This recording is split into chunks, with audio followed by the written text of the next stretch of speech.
not a good engagement. Let's, I'm going to back up a bit before this battle. Let's just see what's happening on the units lost tab. So right now, units lost is it's perfectly even. Might as well be identical. Yeah, this battle would have gone even worse if he had had his siege tanks actually sieged up in position. You'd have lost a lot of units before you could even really react.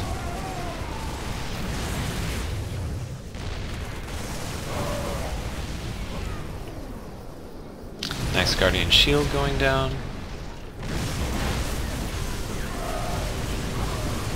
And I think he makes a mistake of actually moving out and trying to engage you right there. He takes half of his army and moves it forward to try to attack your entire army. Meanwhile, most of his tanks are sitting here doing nothing. But still, obviously doing a lot of damage. So actually that was pretty much a even battle, I'd say.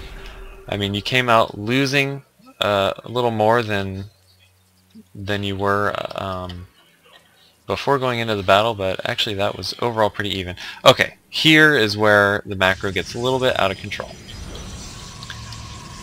1,200 resources, 1,300 resources, and counting, and still on these 3 warp gates and 1 robotics facility.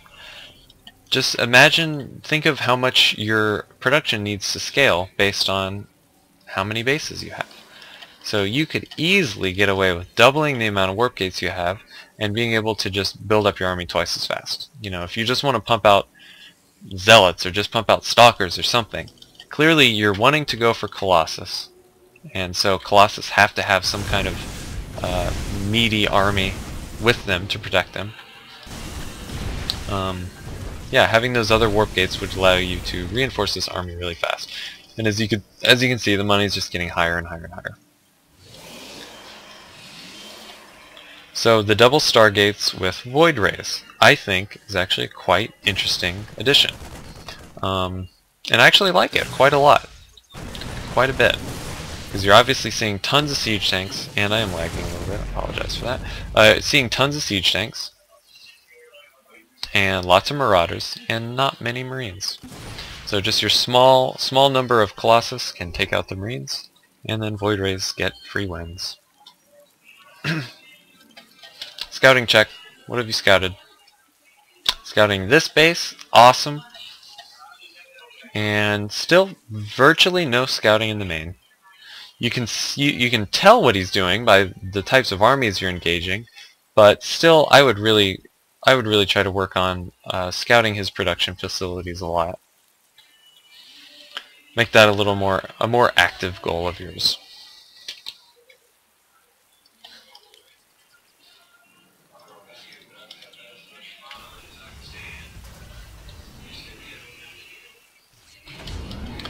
My favorite way to attack this would probably be with a warp prism, by the way. I think warp prisms are vastly underused. And you know, Protoss vs. Terran. Oh, look at that! Look at that! That is awesome! That is super cool. But yeah, I think warp prisms are one of those really underused units. So it's awesome that you're using it. And this is going to get totally crushed. Not sure exactly what he thought he was going to be able to pull off there. But hopefully warped in some zealots. Cool. Cool, cool, cool. Cool, cool. And then chrono boosting out the void rays. I like it, I like it, I like it. Still don't like seeing this much money. Let's hit the army tab. Armies are pretty close to even. Yours is a little gas light compared to his. Same minerals, but nonetheless relatively close. Now just take these numbers up here, add it, and you can see if you were spending all that money, you would have a substantially bigger army in terms of minerals and the same size army in terms of gas. And so translated into supply, that would be quite a difference.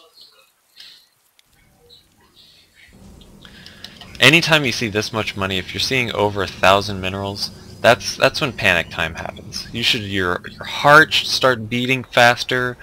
Your blood pressure should raise. You should, like, you know, start like thumping your leg up and down because you're like stressed because you have too much money and you just need to spend your money. You should be like a shopaholic in a freaking shopping mall. Like, oh, I gotta spend some money, man. I gotta spend.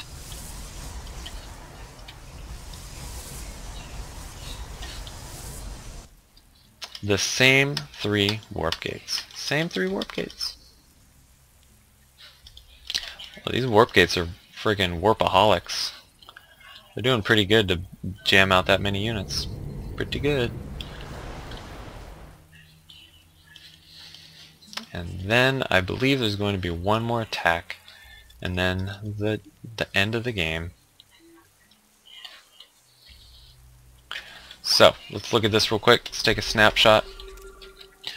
We got 13 Marauders, 2 Medevacs, 6 Vikings, 12 tanks, 18 Marines, 3 Ghosts, versus 25 Zealots, 2 Immortals, 6 Void Rays, 3 Colossus, 3 Stalkers, and 2 Sentries.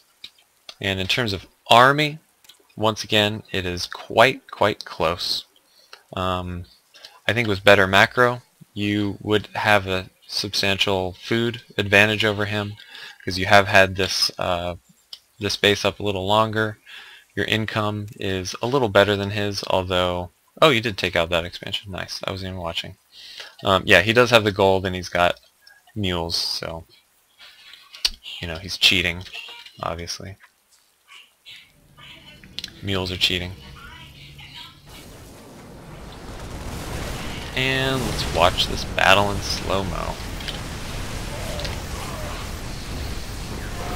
Okay, so his Vikings are not being microed at all.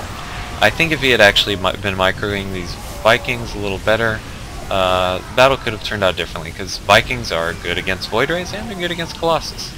So that battle could have gone differently by micro on his part, but you're just kind of able to overwhelm him. And now let's look at the army. Massive differences. This is also the time when you would want to have more warp gates up, because you just won a big attack. If you had like 6 or 7 warp gates up, you could just be reinforcing so fast, so much faster than he can. And he throws out the GG. You won the game. Well played, I agree. Well played indeed. Alright, so I hope all of this was useful to you. You know, obviously you won this game. There were some mistakes on both of your parts. In terms of takeaways from the game, scouting is one of the biggest things that I would have to say. Early game to late game, just focus on your scouting. An easy way to get yourself used to scouting more. What I like to do is actually, I see you don't have any of your observers on a hotkey. Although I'm not sure where your observers are. I think they exist, but I'm not... Oh, there you go. Yeah, put an observer on a hotkey. I like to put mine on 0 because it's way out of the way. I'm not going to use it except for my observer. And just take a few seconds out in the middle of the game to jump over to your observer, float around the base, see what you can see, look for any vulnerabilities, see what kind of tech he's going for. And all that should help you out quite a bit. The other issue, which wasn't as much of an issue as I thought, honestly, was engaging right here into the planetary fortress and siege tanks. The Terran made quite a blunder, actually, not having his siege tanks positioned well or ready for that kind of battle. But you did the smart thing and you pulled back here and kind of engaged them in this spot instead. And I think that was quite nice. And then the last takeaway I just want to point out is scaling your production with your the number of bases you have. So staying on these initial 3 warp gates for the entire game, hard to do. Hard to spend all your money with just 3 warp gates and 2 to 3 mining bases.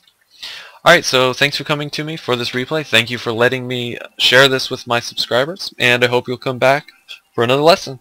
Thanks, GG!